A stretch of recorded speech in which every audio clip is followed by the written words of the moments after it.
WhatsApp guys, চলে আসলাম এই সিজনে বার্সার সবচেয়ে গুরুত্বপূর্ণ 4টি ম্যাচ নিয়ে আলোচনা করার জন্য। হ্যাঁ, 4টি ম্যাচ, অপোনেন্ট হলো 2টি, কিন্তু শিরোপা হলো 3টি। কীভাবে চলেন আলোচনা করি। তার আগে ছোট্ট একটু কথা বলি।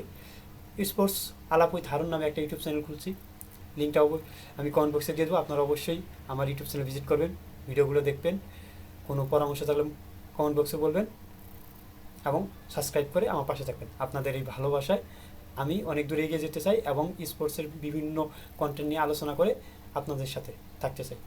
ধন্যবাদ। চলেন ফিরে আসি বার্সার সেই 4টি গুরুত্বপূর্ণ ম্যাচ নিয়ে।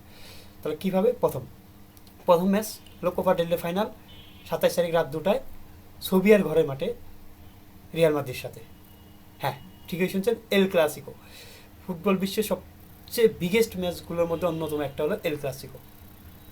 হ্যাঁ, এই এল ক্লাসিকোতে আমরা যদি রিয়াল মাদ্রিদ হারাই দিতে পারি, তাহলে কোপা ডেল রে ফাইনালে জিতে আমরা একটা শিরোপা এই সিজনে আমাদের হাতে নিয়ে নিলাম। 3টা শিরোপার মধ্যে একটা শিরোপা ডান।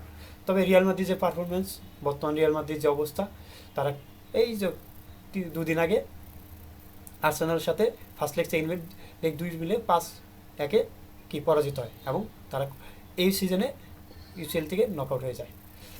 তো তাদের ফোকাস থাকলো এখন লা লিগা এবং হলো কোপা ডেল রে ফাইনালটা।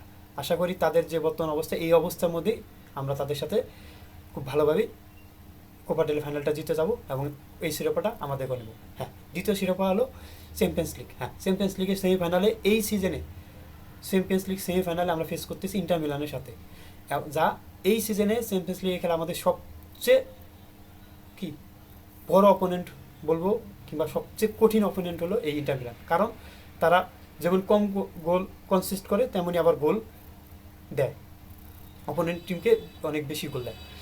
তো এই ইন্টার মিলানকে ফেস করতে হবে। তার চেয়ে বড় কথা হলো অর্থাৎ মে মাসের 1 তারিখে রাত 1টায় এই ইন্টারকে আমরা আমাদের ঘরের মাঠে আতিথ্য দেবো। 1টায়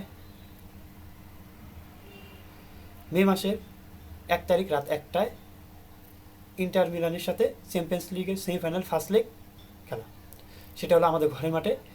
এই আমাদের চ্যাম্পিয়ন্স লিগে ভালো কিছু করতে গেলে আমাদের এই লেগে ভালো একটা ব্যবধানে জিততে হবে। সেটা 2 গোল, 3 গোল, 4 গোল, যত বেশি হয় তত লাভ। কারণ কোয়ার্টার ফাইনালে আমাদের 4 গোলে জিতার পরেও 3-1 গোলে আমরা হেরে গেছি, তাহলে আমাদের জন্য অনেকটা রিস্কি হয়ে যাচ্ছিল। তো অবশ্যই আমাদেরকে ফার্স্ট লিগের ইন্টারের মতো একটা টিমের সাথে অবশ্যই 2-3 গোলে এগিয়ে থাকতে হবে, নাহলে সেকেন্ড লিগে তাদের ঘরের মাটিতে গিয়ে আমরা ওই রকম কিছু একটা করতে পারবো না। কারণ ফুটবলে দর্শকের যে ভূমিকাটা, এটা কতটা গুরুত্বপূর্ণ আশা করি আপনারা জানেন, এটা আলাদা করে কিছু বলা লাগবে না। তো ফার্স্ট লেগে যদি আমরা 2-3 গোলে ইন্টারের সাথে জিততে পারি, জিতে যদি 7 তারিখ রাত্রে রাতে 1টায় তাদের ঘরের মাটিতে আমরা সেই 3-4 গোলে যদি একটা লিড নিয়ে যেতে পারি, তাহলে আমরা একটা কি রিলিফ থাকবো। তাহলে আমরা যখন এখানে একটা গোল করলে তাদের জন্য সেটা 2টার মতো হয়ে প্রেশার হয়ে যাবে। অতএব আমাদেরকে যা করতে হবে, চ্যাম্পিয়ন্স লিগের ভবিষ্যৎ আমাদের নির্ভর করতেছে 1 তারিখ রাত্রে ফার্স্ট লেগে আমরা কতটা ভালো খেলতেছি তার উপরে। তো আমাদের চ্যাম্পিয়ন্স লিগের ভবিষ্যৎ গেল ইন্টারের সাথে পরপর 2টা ম্যাচ। হ্যাঁ, এক সপ্তাহের মধ্যে 2টা ম্যাচ। 2টা ম্যাচে যদি আমরা 2 লেগ মিলে ভালো কিছু ফল করতে পারি জিতে, তাহলে আমরা কি ফাইনালে থ্রো করবো। আর ফাইনালে আমাদের জন্য অপেক্ষা করবে হয় আর্সেনাল না পিএসজির মধ্যে জিতে যে আসবে সে। ওটা ফাইনাল কথা পরে, আপাতত আমরা সেমিফাইনালে ভাবতেছি। এই সিজনে বার্সার সবচেয়ে গুরুত্বপূর্ণ ম্যাচ, সবচেয়ে কঠিনতম ম্যাচ হতে যাচ্ছে ইন্টারের সাথে সেমিফাইনাল ফার্স্ট লেগ এবং সেকেন্ড লেগ। তো আপনাদের কি মনে হয়, বার্সা কি এই ইন্টারে বাধা পার হতে পারবে? আশা করি ফ্লিকের বার্সা অবশ্যই ভালো কিছু করবে এবং আমরা সেমিফাইনাল ভালোভাবে পার হয়ে ফাইনালে থ্রো করব। এবার আসা যাক পরবর্তীতে আরেকটা ম্যাচ, সেটা হলো আবার রিয়ালের সাথে, সেটা 11 তারিখ রাত 8:15 লা লিগা। হ্যাঁ, লা লিগার ম্যাচ এবং ওই লা লিগায় আমরা এবার টাইটেল পাবো কি না সেটা নির্ভর করতেছে ওই ম্যাচে। ওই ম্যাচটা যদি আমরা জিতে যাই, 3 পয়েন্ট পাই, তাহলে লা লিগাও আমাদের। তাহলে এই পাশে কোপা ডেল রে একটা ম্যাচ জিতলে, 27 তারিখে একটা ম্যাচ জিতলে কোপা ডেল রে সেই ফাইনালে 2 লেগ মিলে ভালো কিছু করলে আমরা ফাইনালে, এবং 11 তারিখ লা লিগা জিতলে লা লিগা আমাদের। তার মানে এই সিজনের ট্রেবল জয়ের জন্য আমাদের এই 4টা ম্যাচ খুবই খুবই খুবই খুবই গুরুত্বপূর্ণ। আমার যদি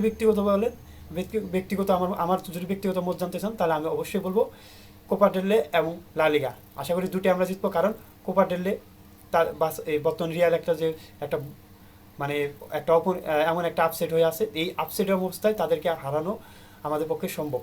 আর তার কারণ এই সিজনে গত দুটা ম্যাচ রিয়ালের সাথে আমরা ফেস করছি, দুটাতে আমরা একটাতে 4 গোলে একটাতে 5 গোল দিয়েছি। তো আশা করি এইবারও আমরা সেম রিয়ালের সাথে 27 তারিখ রাত্রে পার হয়ে যাবো, এবং 11 তারিখ আমাদের ঘরে মাঠে অ্যাডভান্টেজটা আছে, আমরা এখানেও ভালোভাবে পার হয়ে যাবো। সবচেয়ে যেটা গুরুত্বপূর্ণ ম্যাচ সেটা হলো ইন্টারের সাথে চ্যাম্পিয়ন্স লিগ সেমিফাইনাল।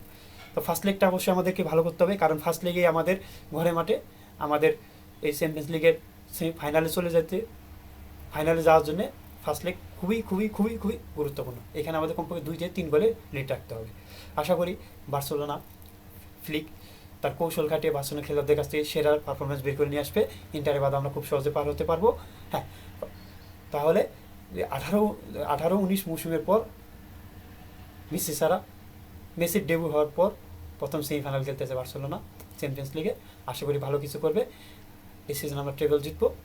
এটাই একজন বার্সেলোনা ফ্যান হিসাবে, ফ্যান মানে ফুটবল ফ্যান হিসাবে, মেসি ফ্যান হিসাবে, বার্সেলোনা ফ্যান হিসাবে সবচেয়ে বড় শখ বার্সেলোনা এই সিজনে ট্রেবল জিতবে। হ্যাঁ, খুব কাছাকাছি ট্রেবল জিতার আমরা শুধুমাত্র 4টা ম্যাচ, এই 4টা ম্যাচ যদি আমরা খুবই খুবই খুবই ভালো করতে পারি তাহলে আমরা ট্রেবল করতে পারবো। আশা করি সেটা আমরা খুব ভালোভাবে পার হতে পারবো।